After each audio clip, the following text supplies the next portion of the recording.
মাঠে বল নিয়ে খেলছেন, পায়ের উপর বল রাখছেন, আবার মাথা থেকে পিঠে তুলছেন। এভাবেই ফুটবলকে নিজের আয়ত্তে নিয়ে এসেছেন এক কিশোর।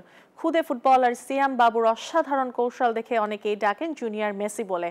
তার স্বপ্ন বড় হয়ে জাতীয় দলে খেলা। বগুড়া থেকে আব্দুর রাজ্জাকের ক্যামেরায় আব্দুস সালাম বাবুর রিপোর্টে বিস্তারিত। বগুড়ার শিবগঞ্জ উপজেলার লক্ষ্মীকোলা চকপাড়া গ্রামের কৃষক তারাজুল ইসলামের দুই ছেলের মধ্যে ছোট সিয়াম বাবু স্থানীয় দেউলি উচ্চ বিদ্যালয়ে অষ্টম শ্রেণীর ছাত্র। ছোটবেলা থেকেই ফুটবল পাগল। প্রাথমিক বিদ্যালয়ে পড়াকালীন খেলার প্রতি আগ্রহ বাড়ে, নিজে নিজেই প্র্যাকটিস শুরু করেন।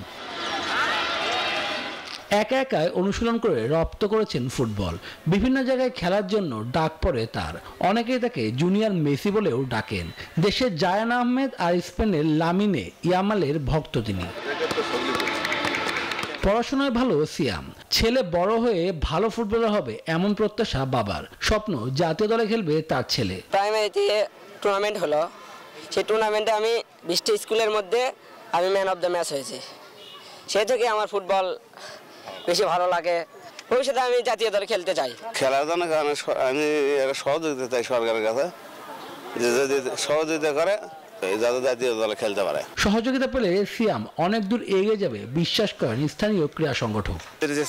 এরকম সিয়াম অনেক জায়গা পড়ে রয়েছে, তারা আসলে কোনো সুযোগ সুবিধা পায় না। তারা প্র্যাকটিস করে যে সুযোগ, বিদেশি কোচ নিয়ে এসে যদি তাদেরকে আসলে পৃষ্ঠপোষকতা করায়, কোচ দেওয়া হয়, নিঃসন্দেহে তারা বিশ্বের দরবারে অনেক বড় খেলার হবে। বগুড়ায় সিয়ামের মতো অনেক প্রতিভা ছড়িয়ে আছে দেশ জুড়ে। সঠিকভাবে পৃষ্ঠপোষকতা পেলে তারাও ভালো মানের খেলোয়াড় হবেন, সুনাম বয়ে আনবে দেশের জন্য, বললেন ক্রীড়া বিশ্লেষকরা।